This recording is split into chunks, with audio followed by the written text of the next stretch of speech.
kepada seluruh pemateri untuk pada pagi hari ini untuk maju ke depan. Seluruh pemateri. Pertama Pak Sidik, Bu Ermila, kemudian Bu Vita, dan yang ketiga Ibu Vita Yulia. Ya, jadi Bapak Ibu, ini adalah sesi pertama yang akan disampaikan oleh guru-guru hebat kita. Materi ini yang saya kerjakan adalah mapel yang saya ampu di kelas 11, namanya teknologi jaringan kabel dan tanpa kabel atau kabel. Jadi materi ini ada di 2 semester ganjil dan semester genap. Next. Topiknya dari instalasi dan konfigurasi layanan VoIP. Bapak Ibu selama ini kan menggunakan handphone untuk berkomunikasi ya Bapak Ibu ya. Salah satunya adalah WhatsApp dan Telegram. Nah, WhatsApp dan Telegram itu adalah salah satu layanan Voice over Internet Protocol. Voice over Internet Protocol. Jadi Bapak Ibu chatting, Bapak Ibu bisa menelpon. Nah, layanan ini tuh kami ajarkan ke siswa kita. Jadi layanan itu yang kita ajarkan. Gimana caranya bisa sistem itu bisa jalan. Nah, seperti itu. Jadi kita install servernya, kita jalankan aplikasinya sama mendiang seperti itu. Nah, ini yang kami ajarkan di kejuruan. Untuk itu kita menggunakan LMS. Nah, biasanya kita materi ini kita kasihkan di bisa Google Classroom atau kita pakai Moodle atau pakai dari Pijar ya, dari Pijar yang kita dari Telkom. Kemudian untuk dimensinya saya pilih 3 Bapak Ibu. Ada penalaran kritis, ada kolaborasi dan kemandirian. Nah, di sini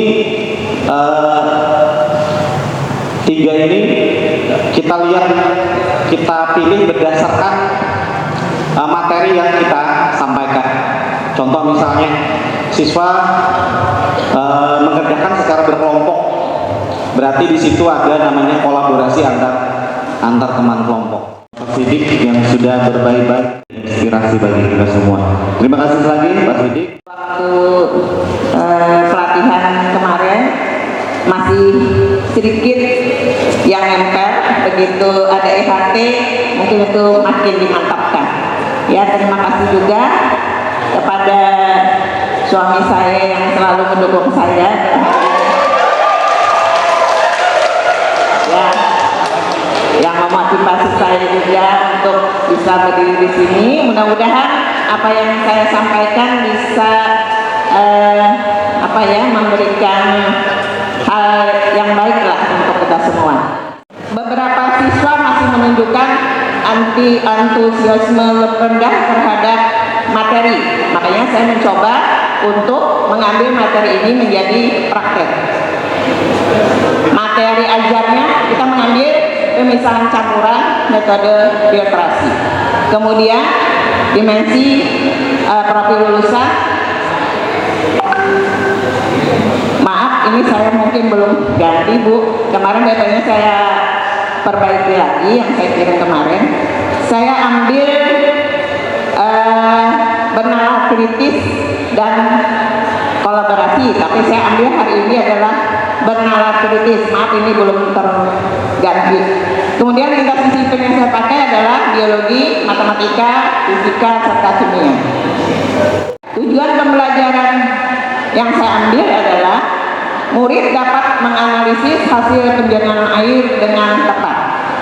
Topik pembelajarannya, jadi sebelumnya siswa juga sudah mendapatkan materi tentang zat, klasifikasi zat, dan pemisahan campuran.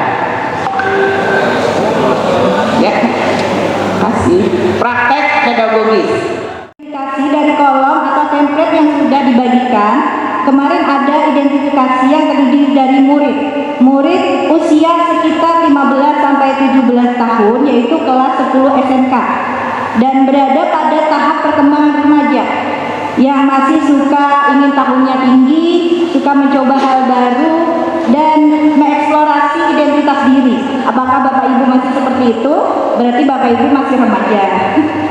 Ya, keterampilan bahasa Inggris sudah pada tingkat intermediate basic, yaitu menengah, bisa menganalisis teks, membuat teks harusnya. Ya, jadi mungkin masih perlu bimbingan dalam grammar dan kosakata. Materi pembelajaran yaitu tadi naratif teks, yaitu terdiri dari fungsi sosial, generic structure atau susunan strukturnya, terus ada fitur bahasanya, dimensi profil lulusan. Saya cuma memilih komunikasi. Lintas disiplin ilmu, saya memilih bahasa Indonesia karena dalam bahasa Indonesia juga ada teks naratif. TIK atau informasi, karena dalam pelaksanaannya murid menggunakan media digital, bisa berupa YouTube, Canva, PowerPoint, dan lain sebagainya. IPA dan seni budaya. Dalam naratif teks, mereka memahami budaya lokal atau kearifan lokal, nilai moral dalam teks tersebut. Nah, jadi bisa terhubung dengan IPA atau seni budaya. Mengamati di sini pertama untuk Pak Sidik tadi pertama dulu yang sudah maju ini tentu sudah yang dipilih yang bagus-bagus sudah jelas dulu. Cuma masukannya adalah Pak Sidik tadi kayak menjelaskan modul bahan ajar deh kayaknya. Harusnya kan yang RPM yang pian laju yang di belakang itu yang dijelaskan. Jadi kita tapi mengamati mana RPM mana ini yang harusnya yang ditampilkan, tapi di awal tuh bahan ajar kayaknya itu juga yang dan yang lain. Tapi itu sudah bagus, cuma mungkin waktu aja yang kurang. Cuma di sini kalau melihat kita membahas masalah RPM, kalau sini saya mengamatinya prinsip pembelajaran mendalamnya mana kan begini gitu ya, kita lihat kemudian apa pengalaman namanya mana kan itu yang jelas kita yang kita amati itu adalah misalnya kalau pengalaman mulai memahami itu siapa yang beraktivitas kan biasanya guru bersama murid lah membangun informasi yang entah yang terdahulu atau informasi yang baru kemudian mengapply itu berarti siswa ya. Kita kasih aplaus lagi buat Bapak Ibu hebat kita. Oke, dari Pak Sidik semakin dalam, semakin banyak ya. Jadi satu RPP itu banyak sekali pertemuannya. Jadi ini memang kalau diukur kata Pak Ensen, saya bisa tidak selesai dalam waktu berhari-hari. Jadi ini memang sudah basicnya sudah ada, tinggal menambah. Jadi sebenarnya RPPPM itu tidak membuat dari awal, Bapak Ibu sudah punya, tinggal menambahkan prinsip, kemudian pengalaman sama mengganti profil pelajar Pancasila dengan DPR itu yang paling esensial. Oke, ini sudah sangat-sangat baik. Jadi tinggal mengemas sehingga menjadi sesuatu, menjadi brand di SMKN 1 Tapin Selatan. Seyogianya memang RPP-nya itu karena memang sudah dirancang dengan baik, maka untuk beberapa kali pertemuan. Jadi nggak mau, misalnya bukan nggak mau misalnya mau mengajar bikin satu RPP. Nah, jadi ini juga sudah terplan dengan sangat bagus. Terima kasih Pak Sidik. Untuk Bu Ermila catatan dulu cuma satu.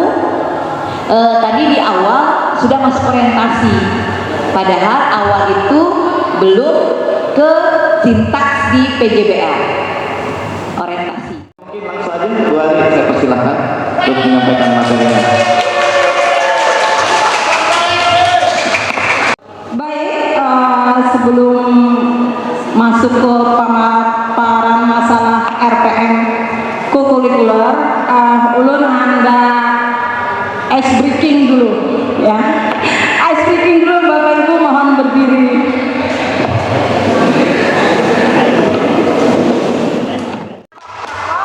Cinta kecil, cinta sedang, cinta besar. Saya pengempu mata pelajaran seni budaya, yaitu ngambil musik, kemudian mengajar di kelas 10 TKJ. Alokasi waktu yang kami ambil cuma 1 kali pertemuan. Tujuan pembelajaran ini yaitu yang pertama menyebutkan dan menghafal lirik lagu nasional dengan benar. Yang kedua menyanyikan lagu nasional dengan intonasi, tempo dan ekspresi yang tepat.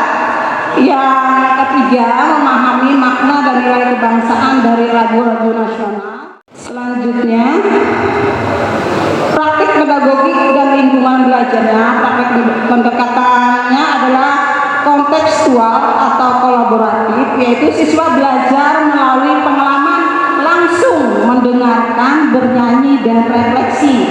Kemudian yang kedua, guru berperan sebagai fasilitator.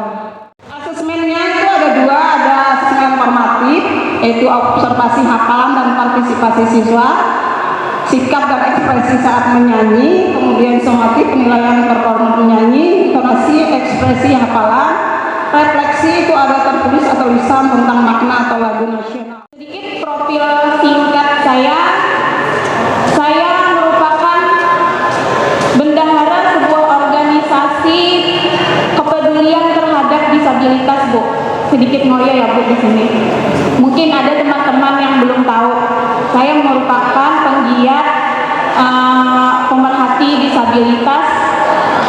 Sekarang bergeraknya di Kalimantan Selatan di bawah naungan organisasi provisi kementerian IGPK, Bu. Ikatan Guru Pendidikan Khusus.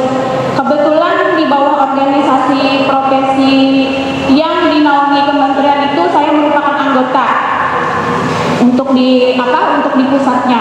Kalau untuk di Provinsi Kalimantan Selatan, saya merupakan bendahara provinsi untuk IGPK. Jadi saya sudah sekitar 14 tahun ini di pemerhati disabilitas. Jadi saya di dunia SMK ini sangat-sangat baru sekali. Karena pengangkatan P3K kemarin penempatannya di sini. Mungkin itu sedikit profil singkat dari saya yang tidak sempat saya bikin di slide. Mungkin banyak teman-teman yang belum tahu. Tugas kami kemarin bersama Ibu Herina yang kami diambil di sini adalah gerakan 7 kebiasaan, tema doaku sepanjang hari.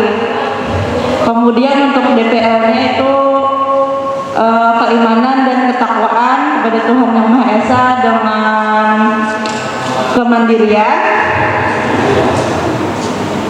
Untuk biodata yang penting di dalam suatu pembelajaran. Jadi kami mengambil di sini agar anak-anak itu terbiasa untuk berdoa sebelum memulai pembelajaran maupun doa-doa setiap hari yang dibaca dalam kehidupan sehari-hari. Kemudian yang kedua, tema doaku sepanjang hari ini bertujuan membiasakan peserta didik berdoa dalam setiap aktivitas, mulai dari bangun tidur, kemudian mulai doa makan, doa keluar rumah, misalnya sampai doa mau belajar dan lain-lain, sampai mereka doa-doa mau tidur dan yang lainnya juga. Dan kalau bisa doa selamat pun nanti mereka kalau bisa itu menguasai gitu. Kemudian membangun kesadaran bahwa doa adalah kebutuhan utama dan benteng moral dalam kehidupan, karena ini termasuk karakter untuk menanamkan karakter ke anak didik kita, utamanya yang muslim, supaya mereka terbiasa dalam setiap aktivitas apapun membaca doa. Kemudian refleksi nilai. Dari refleksi nilai ini kita bisa mengambil dari mereka itu apa-apa yang menurut mereka bagus. Itu misalnya kita dari mereka sudah menerapkan doa tersebut, apa-apa dari mereka tuh yang pengalamannya itu dari doa tersebut yang buat mereka merasa tenang atau apa itu dari doa tersebut. Banjarmasin, jangan lupa membeli seragam sasirangan. Cara sehat implementasi pelaksanaan belajar mendalam di SMK Negeri 1 Tapin Selatan. Mantap dan keren. Saya termasuk guru baru lah di sini karena dibanding Bapak Ibu yang ada di sini. Saya merupakan alumni SMKN South Tapin Selatan juga, Bu, sekitar 10 tahun yang lalu. Jadi beliau-beliau ini adalah guru-guru hebat saya yang karena beliau saya bisa berdiri di sini. Terima kasih Bapak Ibu semua. Baik, langsung saja. Di sini saya mau sedikit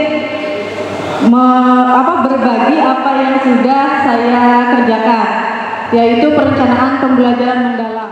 Di sini yang saya ambil adalah fase F untuk kelas 12, alokasi waktu yaitu 10 JP.